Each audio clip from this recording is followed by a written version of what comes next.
Welcome to Two Way Tonight. Thank you for joining. Another confusing and big news day, centered around four big stories that will be familiar to you if you've been with us in the during this week or following the news on your own. Tariffs, the case of the man deported to El Salvador, and a bunch of other legal matters. Sorry, a bunch of legal matters, and then Iran is in the news, and then a few odds and ends, and then the news story today we talked about in the morning meeting of whether the president is going to try to oust the Fed chair.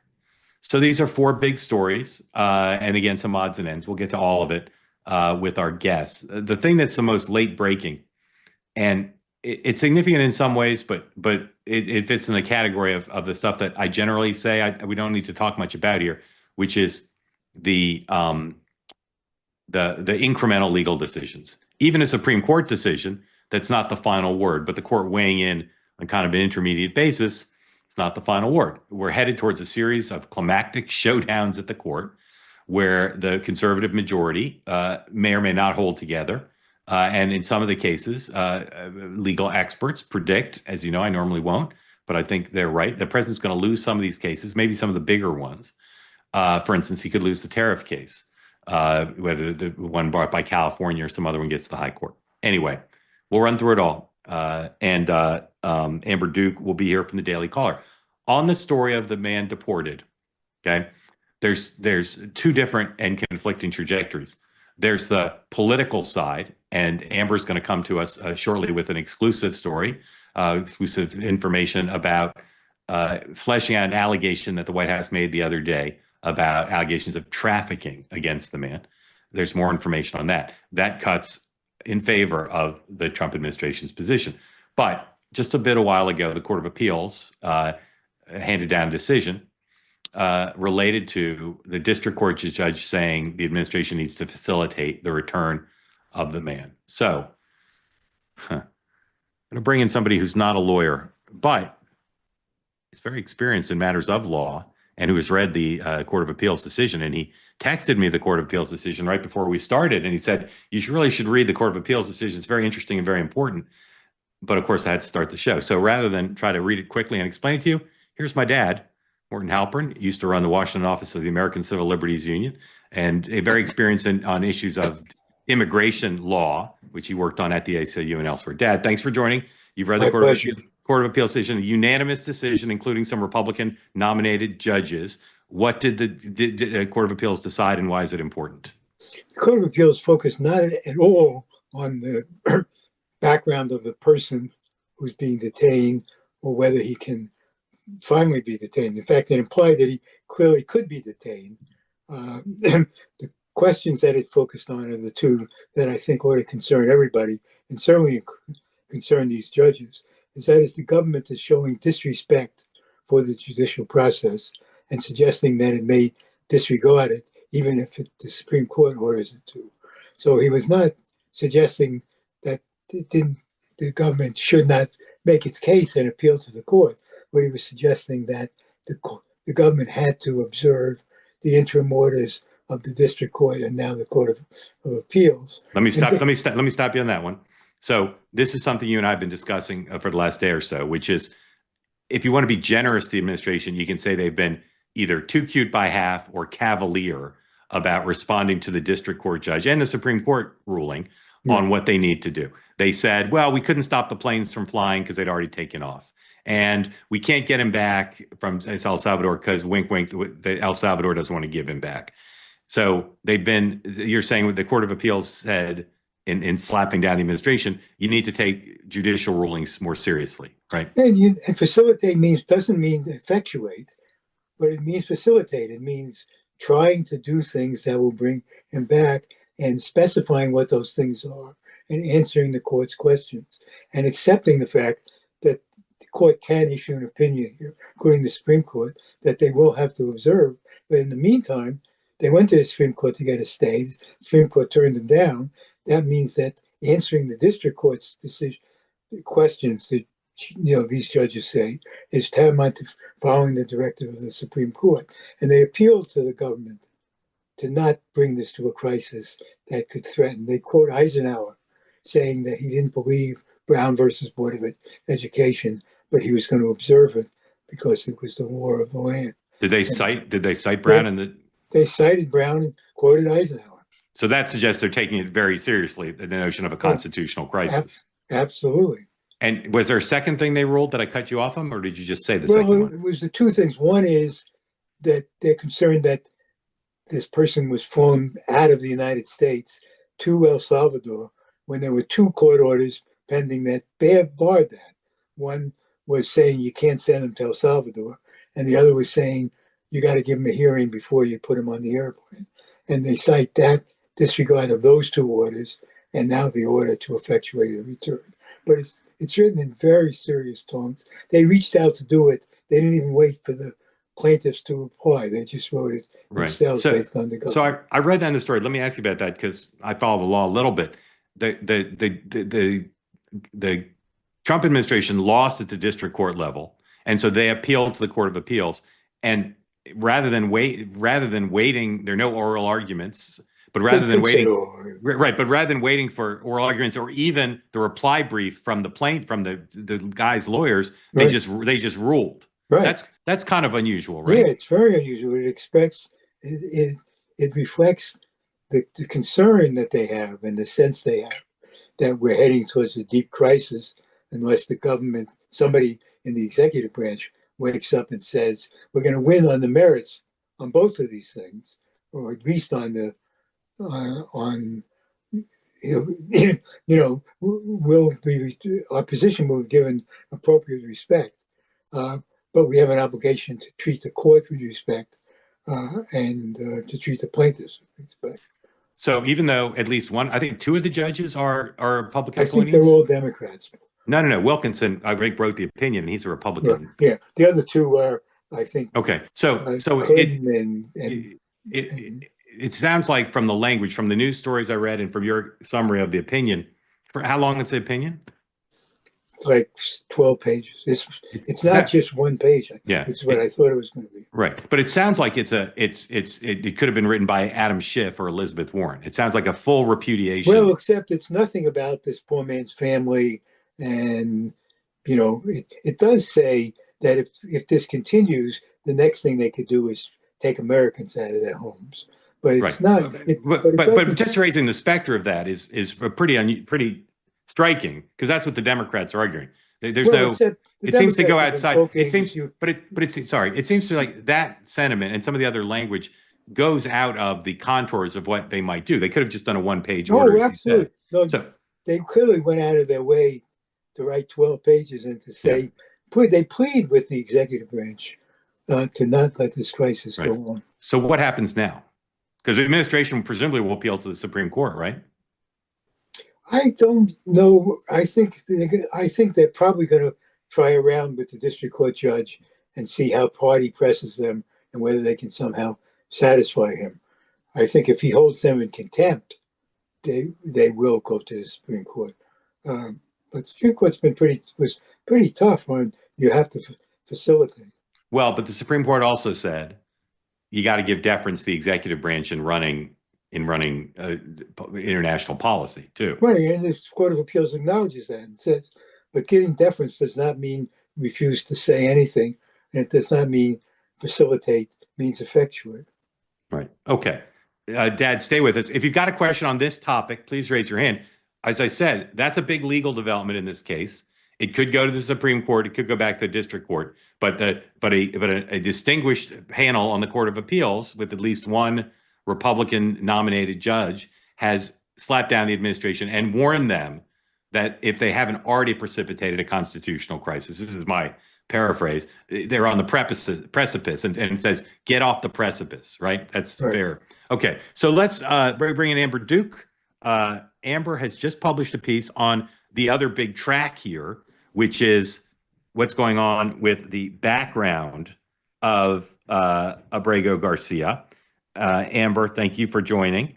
Grateful to you. Of course. Thanks for having me. Amber writes the Daily Caller. Her Daily Caller piece just posted, Amber, before you tell people what's in your piece and how you reported it out, you got any questions for our legal expert who's not a lawyer, my dad? Yeah, absolutely. So I'm going to steal a question from the guest chat because it's Great. exactly what That's a I good had in thing to mind do. too. Yeah. Exactly. So they asked, what is the standing in regards to the fact that Garcia is a Salvadorian national who's now back in the jurisdiction of his home country? How can they basically request that the Trump administration be responsible for where he ends up at this point? They're not responsible. What they're responsible for, because the Supreme Court told them to do it, is to try to get him back. We do that all the time. The, the, the current administration is very proud of the fact, which I think they're entitled to be, that they work very hard to bring people back who they think are improperly held. Here, the Supreme Court has told them to try to bring them back. And that means asking, for one thing. I mean, I think there's no sense that when the president had the president of El Salvador in the Oval Office, he said, this is your decision. He's under your territory. He's your citizen. But I would appreciate it if you would bring him back. Or maybe said, we're not going to pay to keep him there. In other words, what the Court of Appeals is saying is, you have been charged with not effectuating, but facilitating. Do things that constitute facilitating. And then if you fail, come back to the court and say, we asked them, they said no. We cut off the money, they said no. We promised to give them something in return, they said no. And we don't know what else to do. That would be, I think, appropriate. But what the Court of Appeals says is what I think anybody who reads what the government is saying in a fair manner would say. The government has told them they're not doing it and they should go away. And, reading the Supreme Court decision as saying you don't have to effectuate as well as you don't have to facilitate as well as you don't have to effectuate. And they're pleading with them to respect the decisions of the court, which they say are well within the bounds of what's been decided before, and move ahead in a way that respects all three branches in dealing with a difficult case. Dad, there's nothing, I think you said this already, but just to make sure, there's nothing in the ruling that speaks to anything about the guy's background, allegations about crimes or anything else, right? They don't mention that or they don't address it, right? So from a legal point of view, this is just a guy who came to the country illegally, was sent to El Salvador. Do they say in the ruling that the government's acknowledged that it was sent mistakenly? They certainly don't depend on that. Yeah, understood. So we've talked all week. That's the legal side. And on the legal side, the administration is clearly on weaker ground than they are on the politics and the public opinion and what people in Congress might say or on cable news. So today is yet another day, and including with the reporting that we're about to hear that is in the Daily Caller. And again, we'll put up the headline that Amber did. This is more fleshing out. We heard Caroline Leavitt 2 days ago, I think, at the briefing, just make an assertion that this guy, in addition, they're accusing him of being a gang member. Yesterday, they said they put forward documentation about spousal abuse. Today, there's documentation for the allegation that Caroline Leavitt made, the assertion Caroline Leavitt made the other day, that he was involved in trafficking. So, Amber, tell us about what your story says, how you report it out, why you think it's significant. Exactly. So this started with a report from the Tennessee Star that dropped yesterday, and they relied on unnamed sources who were citing a December 2022 traffic stop involving Kilmar Abrego Garcia, where an officer suspected him of human trafficking 8 passengers. But that was really the extent of their reporting, except for the fact that apparently it was at the behest of the Biden FBI that they release him from detainment and not file an incident report. I followed up with the Department of Homeland Security about this incident this morning. Shortly before airtime, I ended up getting some information back from them, which included materials from a document from Homeland Investigations, which looked into this incident. And they found that they were able to confirm the Tennessee Star's reporting. There was a December 1st, 2022 traffic stop, and it contained more details about that incident. So Abrego Garcia told the officer when he was pulled over while driving on an expired temporary Maryland license, by the way, that he was transporting these 8 passengers from Texas to Maryland in his boss's car. And he advised that his boss worked in construction. None of the passengers had any luggage with them. And they all advised that their home address was the address at which Abrego Garcia was living at in Maryland at the time. He was apparently speeding and driving erratically, which is why he was pulled over in the first place. And then when interacting with the police officer, he was allegedly pretending to know less English than he actually did and trying to confuse the officer by responding to the officer's questions with additional questions of his own.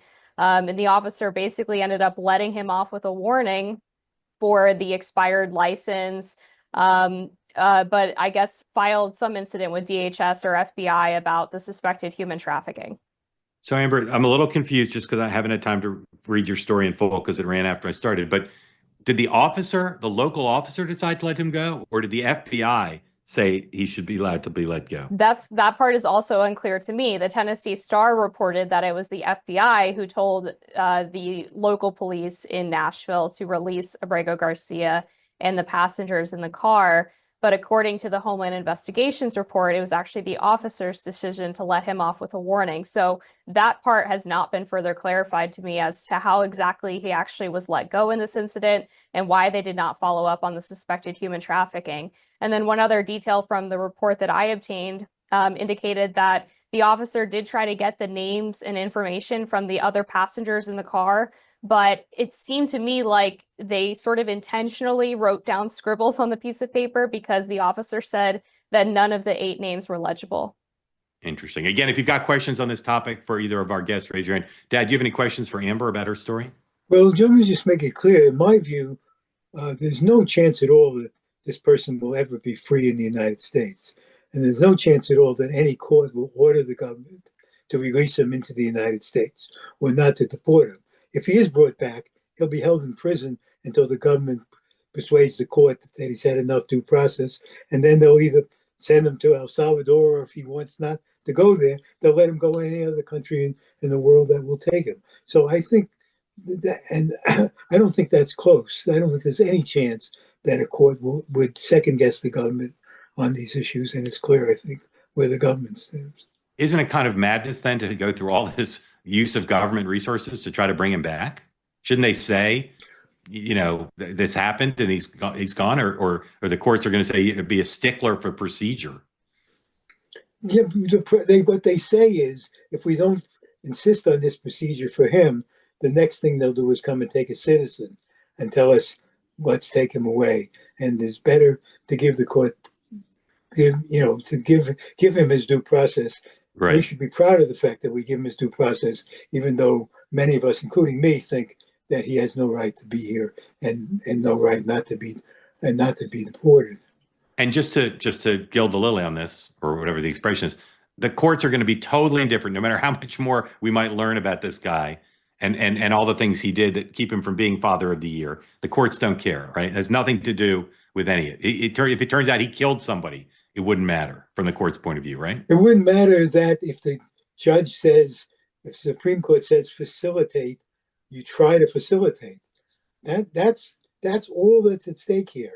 Is when the Supreme Court of the United States, 9-0, says you don't have to effectuate. So they make clear we're not demanding that you succeed. They're just saying try. And the government comes back and says, we're not going to, we can't try. There's nothing to try. Yeah. I think if I were the president and I was having a private talk with the Supreme Court, I'd say, I know my friend, the head of El Salvador, is not going to bring him back. There's no there. To paraphrase Yoda, there's no try or do, because there's no do. There's no try, but he tried. He talked to the guy. The guy's keeping him. But he didn't say. I know. I'm mostly kidding. All right, let's bring in questions on all of this. And again, if you've got, we're going to get to some other topics, so you can ask questions about that. But let's bring in Bill. Bill, welcome in. Thank you for joining. Tell folks who don't know where you are in California, if that's right. I'm reading that right. And what's on your mind on this topic? I'm in Elk Grove, California. I'm a Democrat. I'm just kind of stunned by the lack of curiosity regarding the contract between the United States and El Salvador, because that's taxpayer dollars.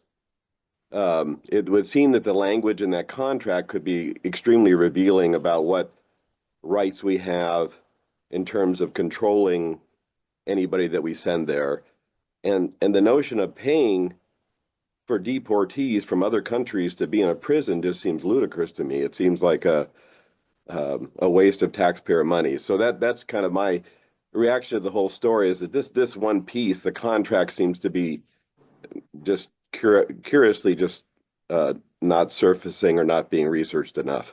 Yeah, great question. Amber first, then Mort.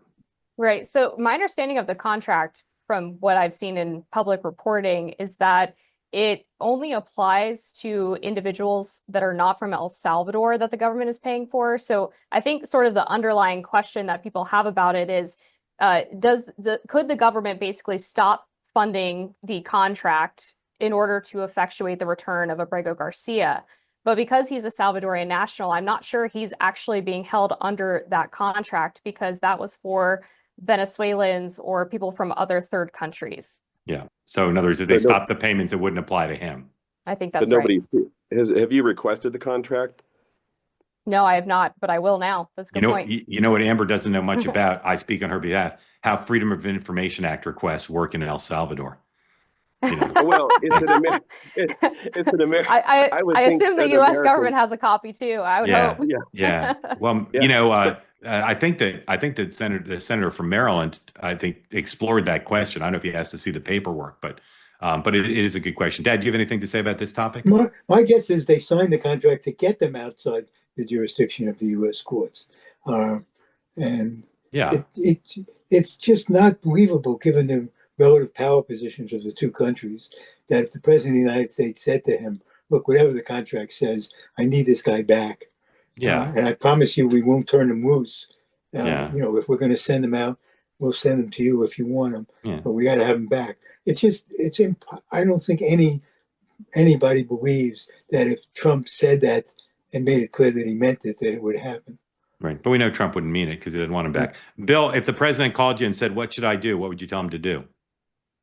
Well, I guess it'd be, what's his objective? I mean, I would ask him, but I would ask him to bring him back and then process him through the due process because of what it's creating in terms of upheaval for the relationship between the judiciary and the administration. But I think his play here is to distract people from other issues, and it's working really well. I mean, so I would say keep doing what you're doing, President. It's working. So here's one thing that the Judge Wilkinson, who wrote the opinion, is a Reagan appointee, a nominee for the court. He said, quote, "It's shocking not only to judges, but to the intuitive sense of liberty that Americans still hold dear." That gives you a flavor of just how dramatic the language is in this case. Thank you for the great question, Bill. Appreciate it. Thank you for coming on. All right, let's do a few more. Amber and Dad, thank you both for being here. Greg, welcome in. Tell folks who don't know where you are and what your question is after you unmute. One more time, Greg. You unmuted and then you muted again. Here you go. Go ahead. All right. From Des Moines. I'm seeing online that the Judge Wilkinson in this opinion referred to this man as a resident and based much of what he said on the idea that the government is asserting a right to stash away residents of this country. That muddies the water quite a bit to me. He's a citizen or he's a non-citizen. He's a citizen or he's an illegal alien. Resident. Yeah, that's a good question. Do either of you know, is it a term of art that he's using on purpose? I don't know. Yeah, Greg, it's a great point. I just noticed that too. As you said it, I was reading a little bit more. He does use the word resident, and I think it's well worth researching whether he's putting his finger on the scale there, because I'm certain that, I don't know the strict meaning of resident. Now, if you say he does reside in Maryland, that's where he resides. So in that sense, he is a resident of Maryland. But it certainly. But does he have the right to reside in Maryland? Well, no, because he's here. I have a He has the right question to decide in Maryland. Go ahead, Amber. on the withholding of removal for Morton. I've seen some outlets claim that that is a form of legal status, but my understanding is it's not, because he could still have been deported, just not to El Salvador. Right, and I think he could be. The government could take him back and put him on a plane anyplace else. And do you think if they challenge the withholding of removal that they would win? Challenge the withholding of removal, if they appealed that, because his claim was that he would be persecuted by a rival gang, Barrio 18, if he were removed to El Salvador. I think there's multiple arguments the government could make there. One of the biggest is that Bukele has effectively cleaned up the gang problem in El Salvador. They would be much less of a problem now than they would have been in 2019. But also, I noticed that Abrego Garcia's lawyer, in his filing against Kristi Noem and other members of the Trump cabinet, he actually changed the substance of his claim of his fear of prosecution in El Salvador. In 2019, it was the fear of Barrio 18.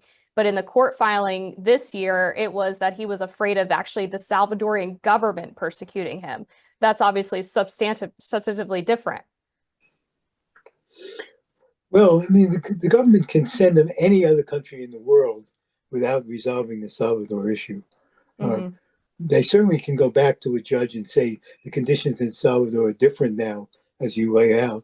And my guess is a judge would say, okay, we find that he doesn't have a fear of unlawful prosecution in El Salvador. But all of that is how much due process he's entitled to, which is a much different and harder question and much less momentous.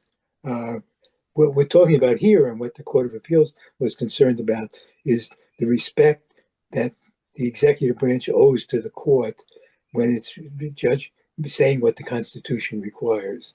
Yeah. The Constitution doesn't require anything or very much for somebody who's here illegally and is breaking the law. But it does require the deference to the court. And that's what's at issue here, not how this particular person is treated. And part of why I wanted you to have on is because even before the decision came out, you made that point to me this morning, that was really what was kind of percolating up there. How are they supposed to find a third country to take him? Well, he could find a third country. You know, you can leave the United States very easily.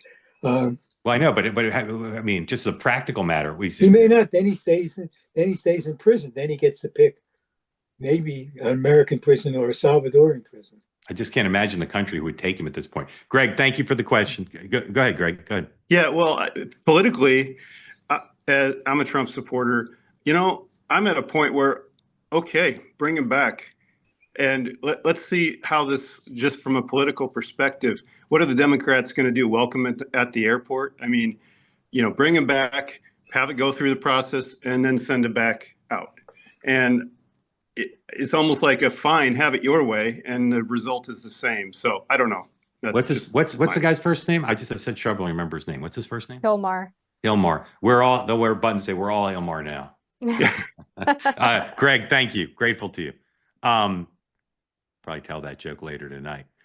Ben, welcome in. Tell folks who don't know where you are what's on your mind, please, after you unmute. Hey everybody, I'm here in Lincoln, Nebraska.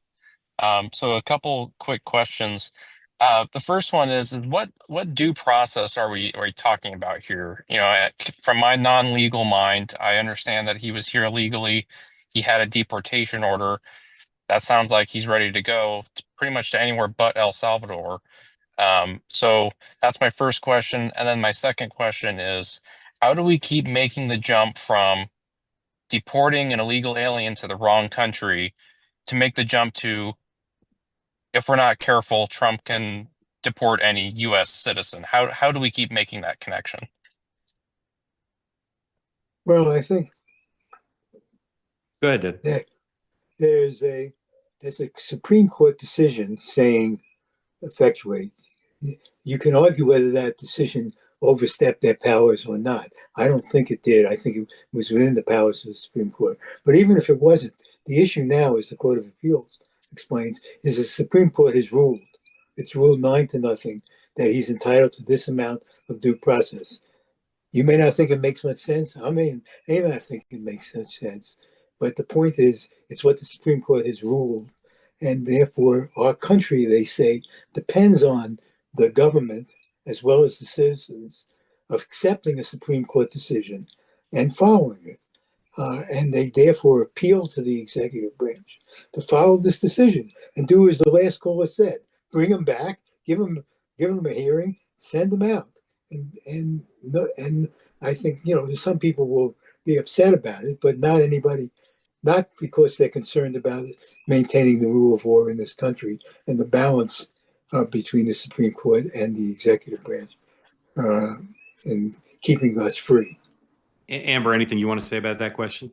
Yeah, on your second question, Ben, I mean, to me, I tend to agree with you. I think that it is a massive jump to get from the idea that, the US has to facilitate the return of a Salvadorian national who's currently in the jurisdiction of his home country versus if it were an American citizen in the same position. Those are really fundamentally different things to me. Ben, did you have another question? Or are you good? No, I'm good. Thanks for Okay, the thanks. clarification. Thanks for joining. Appreciate it. Great questions. Really good. All right, let's see. At 5 o'clock Eastern here as we're live, but let's do one more at least. Rex, welcome in. Tell folks who don't know where you are and your question on this matter. Yeah, I'm curious. He had a deportation order, but that was back in 2019. So why is Garcia hanging around till 2025 here in this country? Good question. Either of you know the answer to that? Yeah, it's because of the withholding of removal. So it seemed like at that point, the government could not decide whether they wanted to appeal the withholding of removal, or perhaps they were trying to find a third country that they could deport him to. But it seems like at some point they kind of just gave up on the case and let him stay in Maryland, which I think was a dereliction of duty. They should have seen this through to the end.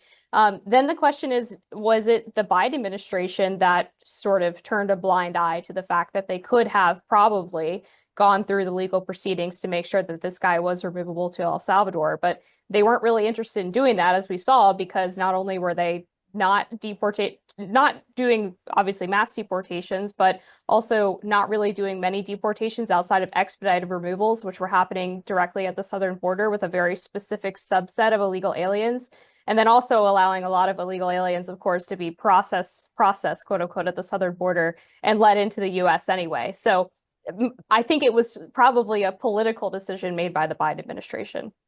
That even goes to the thought that who turned him loose when they found him with the 8 people in the car. The FBI says, we're not doing this stuff, Biden's behind us. Let him go. I'm very curious about that as well. I would like to know for sure if the FBI was the organization that ordered that release. And I did reach out to the FBI. I have not got any more information about that. Is the supposition that they called the FBI from the traffic stop, or that they detained them? The Tennessee Star's reporting was that it was a 2-hour-long traffic stop and that they had actually detained them on scene. And I believe at that point, the officer would have contacted the FBI to report a possible human trafficking. And then the FBI would have said, let him go, or don't worry about it, it's fine. For whatever reason, that did not come up in the Homeland Investigations report that I received today. Okay. Super grateful to you, Rex. Thanks for coming on. And Noah, the answer to your question is no. We're going for the full hour. We're just talking about this for half an hour. Very grateful to y'all. I want to move on to some other topics with Amber. Dad, you're welcome to stay, and appreciate you joining at the last minute. My pleasure. Thank you for having me. All right. Thanks. And again, read Amber's story now online on the Daily Caller website. She's outlined it for you, but I've skimmed through it here, and there's more good stuff there. So thank you, Amber. So a couple other things we want to cover, and then we'll get back to your question. So again, if you want to raise a question on this topic or something else we're about to cover, please do. And I'll just say, grateful to Amber and my dad. I watch a fair amount of media, read a lot. I thought that was one of the best discussions I've heard of all this. So I'm grateful to the questioners and the two of you for being so bright and clear. All right, let's talk about the Fed. President Trump this morning, we talked about in the morning meeting, went on Truth Social, said we should get rid of the head of the Fed, basically. Put up number 6, Wall Street Journal reporting something that will come as no surprise to anybody, that the president has for months talked about getting rid of Powell because he doesn't like Powell, even though he's pick. And when Donald Trump doesn't like somebody who, in theory, he could get rid of, even more than the people who he could get rid of in a second. He seems particularly attracted to heads of the FBI and other agencies where you're really not supposed to get rid of them. So the Wall Street Journal says he's been trying to get rid of him for a while, or talking about getting rid of him. And then number 7, Politico says something, also won't surprise you, that Scott Besson is saying, don't get rid of Powell because it'll be more destabilizing for the markets. His term is up in about a year. Let's just start telling people we're interviewing candidates to get rid of him. There's also reporting that this guy Warsh, who was on the Fed during the financial crisis and is a fan favorite of the Mar-a-Lago crowd, that Warsh is in line to be Powell's replacement, and that Besson's saying, just be patient. I've long heard that Kevin Hassett, who's head of the National Economic Council, is also someone potentially in the mix for that job. So here is the president in the Oval Office today, did a photo op with the Italian prime minister. Got tons of questions here. Number 8 is the president talking about prospect of dumping Powell. On Jerome Powell, you said that the termination of Jerome Powell cannot come fast enough. He says he won't leave even if you ask him to. Oh, he'll leave. If I ask him to, he'll be out of there. But I don't think he's doing the job. He's too late, always too late, a little slow, and I'm not happy with him. I let him know it, and if I want him out, he'll be out of there real fast, believe me. Now, if you're a student of Trump, you know the president plays it step by step. At a minimum, it appears he's trying to intimidate Powell, to kind of jawbone Powell into lowering rates and doing what Trump wants, and not doing what he did yesterday, which is to basically say the tariff policy is a disaster. I'm paraphrasing, and for slight exaggeration. So, Amber, what do you make of what's going on? Do you think the president will move to oust Powell or not?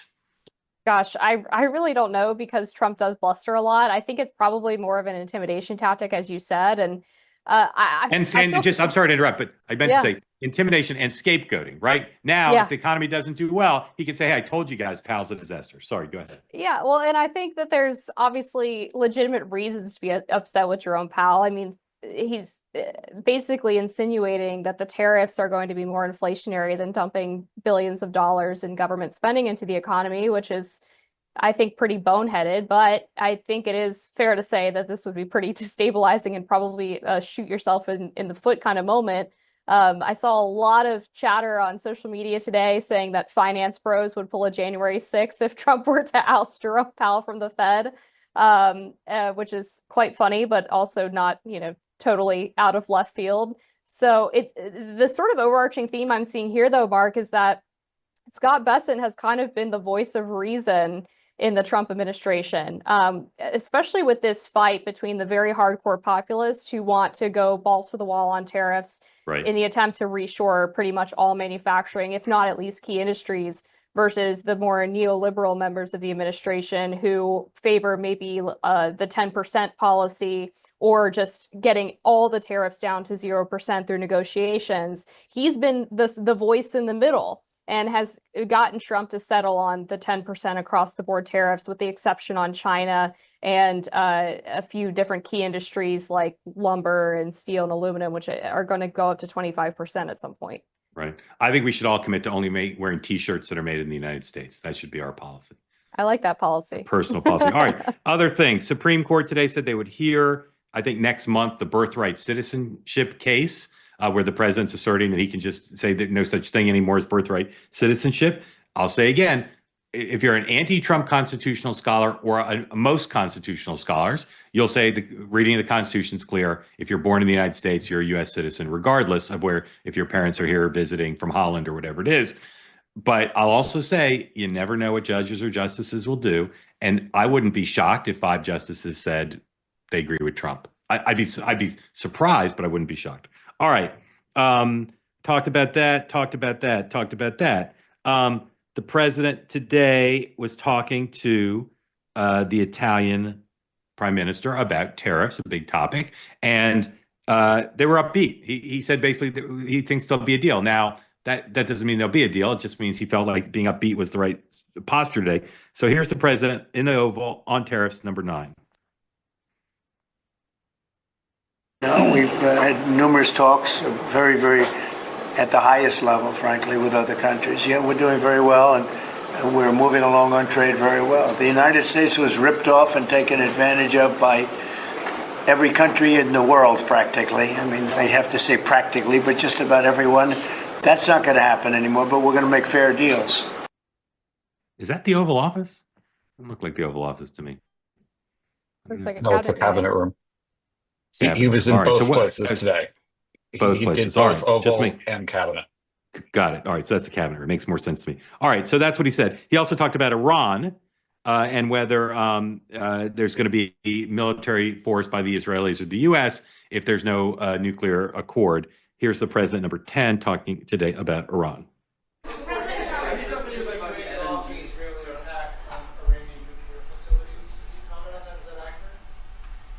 And they said the attack is what?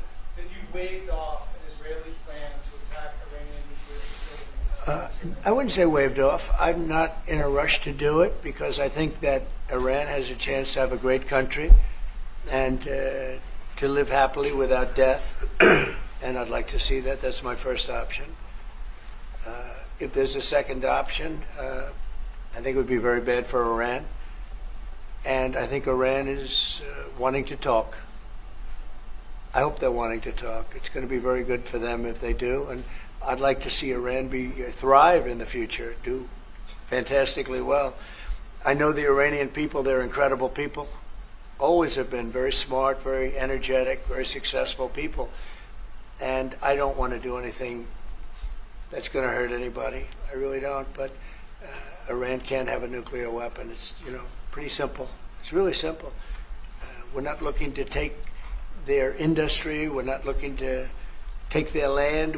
All we're saying is you can't have a nuclear weapon. All right, we're going to get to people's questions in a second, but Amber, I'm bundling two big topics. Talk about what you think about one or both, where we are on tariffs and where we are in Iran, one or both, up to you. Yeah, well, I think there's been several good moves on tariffs for one. I mean, you've had Israel, Vietnam, Italy, even Canada, all indicating a willingness to negotiate with the president, which I think is good news.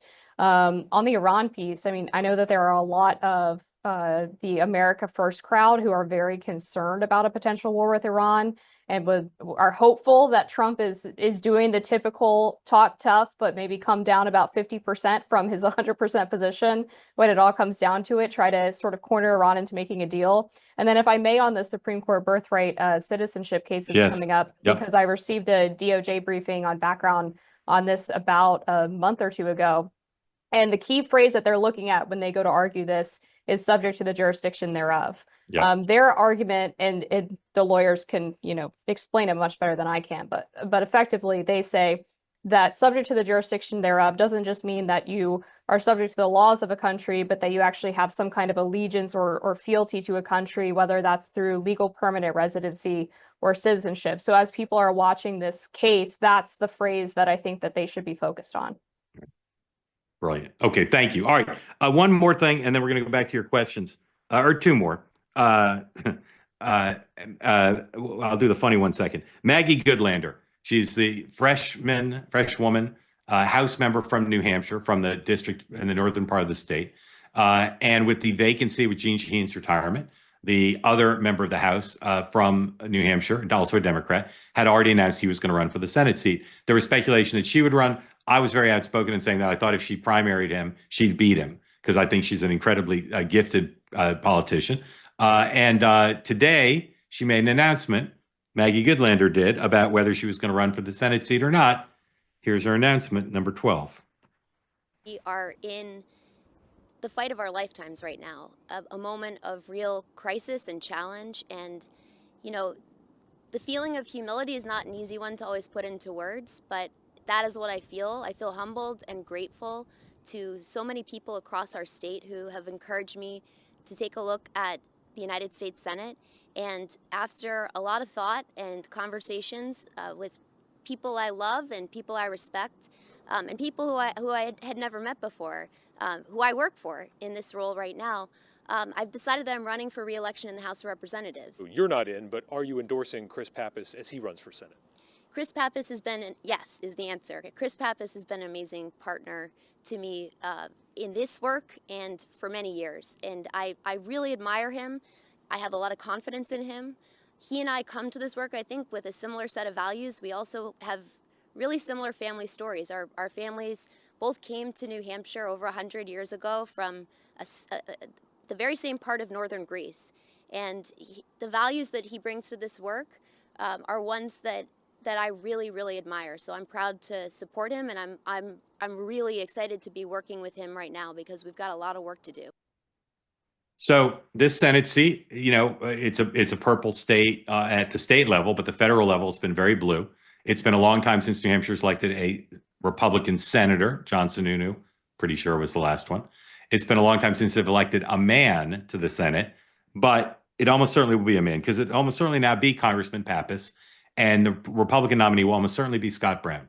So that matchup is set, and you'd have to say, based on the recent past and the fact that Pappas is a pretty good candidate himself, that the Democrats are likely to hold that seat. Kelly Ayotte was also a Republican who won the Senate seat since Sununu did, but another woman, which is why women have won the Senate seats up there lately.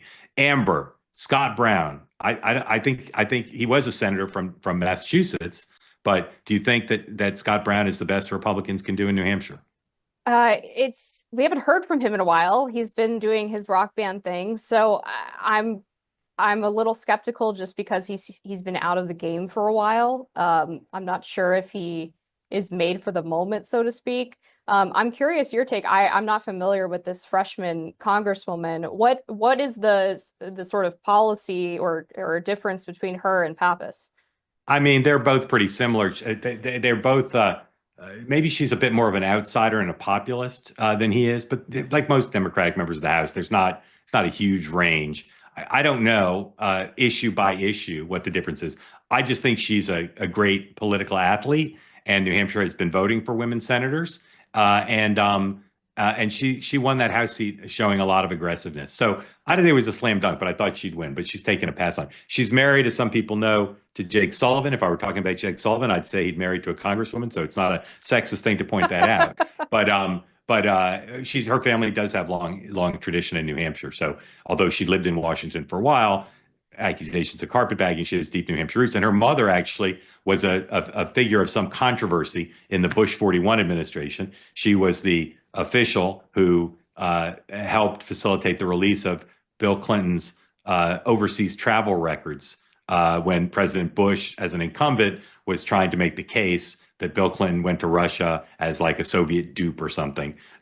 So there's some family history there in politics as well, but on the Republican side. All right, last thing I want to show. Her name's Tempopi, I think is her name. Last thing I want to show you is something from the president's photo ops today. It's just a typical little funny Trump thing. A reporter says, I think an Italian reporter says something like, "You've called the Europeans parasites in the past," and I don't know whether he has or not. But the president, as he sometimes will do, whether it's true or not, he plays either possum or dumb, depending on what you want to say. So please roll number 11. Presidente Meloni, avete discusso di Cina e della possibilità che l'Europa ponga dei dazi, diciamo, sulla Cina. Mr. President, are you sure about the definition of parasite of European? Could you say again that the European are parasites? It's never said. Could you say again that the European? Have you said that Europeans are parasites? Yeah. Have you seen it? No, I haven't said. I don't know what. I don't even know what you're talking about. Actually. Amber, of the last, I don't know if he's called him that or not. I don't know. We'll have to Google. Be a pretty good Google search, or maybe AI. Of the last 6 presidents, I think that takes us back to Bush 41. Where does Trump rank in terms of comedic stylings? Who of the last 6 presidents, who's funnier than Trump? If Nobody. Nobody. Trump is hilarious. Yeah, he's objectively hilarious. I'll tell you, Obama and Bush are pretty funny. Bush 43 and Obama are pretty funny. I believe that. I will say, before I play pretty much every golf round, I watched the Bush Now Watch This Drive. Yeah, it's a great video. It's a classic. Although he wasn't intending to be funny there. But if you go look at the Bush 43 White House correspondent dinners, they're incredible. They're just epic. And there's one where Laura basically did it instead of him. Also incredible. Like just epic humor. All right, let's go to your questions. Raise your hand if you want to ask Amber a question about just about anything, including her story that you can read on Daily Caller right now. Let's go to Ken Schultz. Welcome in. Tell folks who don't know where you are, what's on your mind for Amber Duke. Thank you very much. Hello. Thanks for inviting me in. I'm outside of Dayton.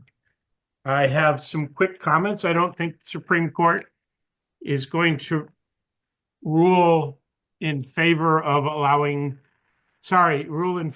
banning children born here from being citizens. I don't see the Supreme Court as not. Supreme Court in the past has taken some decisions that seem to mangle the wording of the Constitution, but I don't see the Supreme Court doing it. The FBI doesn't make the decision whether to release the people held by the Tennessee cop. I don't think. They probably recommended it, and then the Tennessee Department has to make its own decision, in which case both of the statements you got would be true. In other words, FBI didn't tell them to do it. They recommended it, and the cop on the side made his decision. As far as the deportee to El Salvador, I'm getting a little ticked. Where was all of this due process when they let people in without checking their background, when they let 20 million people in without due process? How are we supposed to fix that mistake if we have to go through this entire rigmarole every single time we want to deport one? Where were the Democrats on due process when the United States Air Force accused me in a violation of free speech, or when they took my tenure away based on a false accusation in a tenure meeting, or when they withheld evidence of my innocence in the, where was all the cries for due process then? Sorry. That's okay. Amber, go ahead. I think you're spot on, Ken. And that's one of the arguments the Trump administration has been making is if we are required to go through a multi-year immigration court process for every single deportee, it would take us 100 years to get rid of all of the people that Biden let in to the country. And that's not a reasonable or efficient way to do this process. And I would say, the broader point here outside of the court's rulings, which we've discussed at length here, is that Gilmar Abrego Garcia got far more due process than a lot of deportees. If you're going out of the country on an expedited removal, you basically get a solitary hearing to establish that you crossed the border illegally and you're subject to expedited removal and you're out the door. He had a bond hearing, first bond hearing, where a judge agreed with the government's assessment that he was likely a member of MS-13 based on the confidential informant who the judge identified as a trusted source, based on the clothing he was wearing, which his lawyer sneakily referred to just as a Chicago Bulls sweatshirt, but it turned out it was much more than that because it had the rolls of money with the eyes, ears, and mouths of the presidents crossed out. And he was picked up with 2 other ranking members of the gang. So the judge believed that evidence was credible, that he was a member of MS-13 and was likely a danger to the community and was denied bond. He also, by the way, had failed to show up for traffic court violations, which is why he was also deemed a flight risk. He appealed that decision to an immigration court of appeals. They agreed with the first judge's assessment, denied him bond. Then he asked for asylum based on those claims that he would have been subject to persecution from the rival gang Barrio 18 if he were removed to El Salvador. Frankly, the evidence on that was incredibly thin. I read through the court documents, and it was mostly affidavits from members of his family who don't even live in El Salvador, who actually live in the United States, and had left El Salvador before this alleged incident where his family was targeted by Barrio 18 ever happened. But nonetheless, the judge decided that he was not eligible for asylum, but the much lower standard of the withholding of removal, where he could have been deported to any third country besides El Salvador. So to me, that's a pretty significant amount of due process for any deportee. Right. And now, how could we do that for 20 million people? Exactly. No, I think you're dead on. Then follow up, if the court wants the executive to cooperate on this case, which as I understand it, they're not required to cooperate. The court's asking them to cooperate. When does the court start cooperating with the executive on all of the things that, all of the other court problems that Trump has had? Is this a two-way street, or is this a one-way street? Again, I'm pissed. I'm sorry that I was hoping you'd call on somebody else, frankly, Mark. But that's all right. We like passion. Amber, what do you think of that? Well, I do think it is telling that there's been a historic number of injunctions against the Trump administration. And on the Alien Enemies Act, when that was first subject to an injunction from a federal judge, not only did the individuals who filed that case file in the wrong jurisdiction, they were from Texas filing in DC, but the Alien Enemies Act explicitly says in the statute that it is at the discretion of the executive branch. There's no mention of judicial review by any means in the Alien Enemies Act. So there's a lot of questions about, I think, court overreach in this administration. And it's important for people to remember that it's not judicial supremacy. These are co-equal branches of government. And at a certain point, I think it's reasonable to say, and granted, I'm a conservative, right? I voted for Trump. I don't think that's a secret to anybody. But I feel that there's a lot of questions about the courts trying to effectuate executive policy in a way that is inappropriate. Seems to me that under the last administration, many Democrats would have taken the same point. Yes, sir. Yes, sir. Thank you, Ken. I continue to say I don't generally predict judges or justices or juries, but I do feel like we're headed towards some pretty climactic Supreme Court decisions on some of these executive, unitary executive and executive power issues. And I don't think they're all going to go the president's way.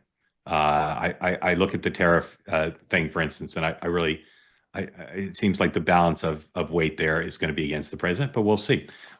Jim, welcome in. It could be the best off-ramp he gets. The Supreme Court bails him out and he can cancel all the tariffs.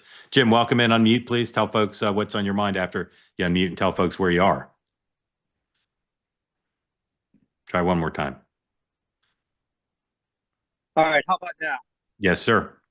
Thank you. I'm in Sonoma County, California, and I just had a couple of comments about the future of Jay Powell and the Federal Reserve. Yes, sir. Full disclosure, I am one of those people that constantly criticizes the Fed as a profession. And so a couple of quick things. All the president can do is fire him from being the Federal Reserve chairman, downgrade him to a governor. Think the Supreme Court. You could take Roberts down to an associate judge, to use that analogy, but then you have to pick from the other existing governors to elevate them to the role of the chairman. So you can't really kick him off the board. That's the way that it's generally understood, that he can't go all the way out without a complete like impeachment kind of process, which would be very long and drawn out. Yeah, although I'll just, Jim, I'll just say as a political matter, if the president made his life miserable, he might just do what the FBI director did, which is to say, I'm going to quit because I don't want to have a protracted battle. And if he went to court, I read in the Journal, he might have to pay for it himself. He may say, you know, I think knowing Trump a little bit, I think Trump thinks he can force him out. So you're right, kind of technically, but I think it's a matter of the real world. If Trump said, I'm going to downgrade you and then I'm going to fire you, I'm going to make your life miserable, I think he'd leave. And I think Trump thinks that too. So let me offer you an unconventional thought. It might not be the worst thing in the world if he does it. One of the problems with the Federal Reserve is the chairman has dictatorial power. He decides everything. And that's why Trump, it should be 12 votes. It should be just like Justice Roberts is one of 9 votes on the Supreme Court. We don't ask him his opinion. And then that's how the place is going to work. So if they downgrade him to sound like a member of the Paul family, but I think the lack, even though they've increased their transparency dramatically in the last 10, 20 years, it's still a black box. You know, I want to do the Jay Leno jaywalking thing. I want to go up to people in Harvard Yard or wherever and just say, explain what the Fed does, explain their role. Where do they get their power from? The whole thing to me is just, it's so out of sync with the populist movement we're in. I understand intellectually where they stand, but man, like Jay Powell has too much power. Nobody elected him. You could start that jaywalking thing on the floor of the New York Stock Exchange and find people stumped to answer your question now. You're right. I'm sure, except with the possible exception of the Fed cafeteria. I'd love to do it. I'd love to do it on Capitol Hill. Don't know that they would know. Don't know that they would know. Jim, thank you for that. Very grateful to you. Appreciate you coming out in the rain. Amber, couldn't be more grateful to you for making time, sharing a little time with my dad, and for being, as you always are, so bright about so many things. Adam Mockler was supposed to be here with us. He's not feeling great. Love having you two on and hope I can get the two of you back again. And we're always just so supremely grateful to you for making time. So thank you. Of course. Anytime, Mark. Thank you. All right. Don't forget Amber's stories on the Daily Caller website right now. So go take a look. Thank you for watching. I will be back with Sean and Dan to close out the week tomorrow. On the morning meeting, 9 o'clock Eastern time tomorrow morning, and then tomorrow night in 23 hours, it's at 6 o'clock Eastern, back here on Two-Way to close out our week together. And once again, I say my spidey sense says we'll have news both overnight and in the morning. So hope you will join us. Thanks to Amber. Thanks to my dad. Thanks to everybody who asked questions and those joining. A new movement here, new push. go on YouTube and subscribe to the Two-Way channel. We're very grateful about how quickly we've grown, and we hope to grow more. So if you like what we're doing and you want to make sure you get all the clips and all the episodes, please go on our YouTube channel and hit the subscribe button. Thank you very much. Have a good evening. See you tomorrow.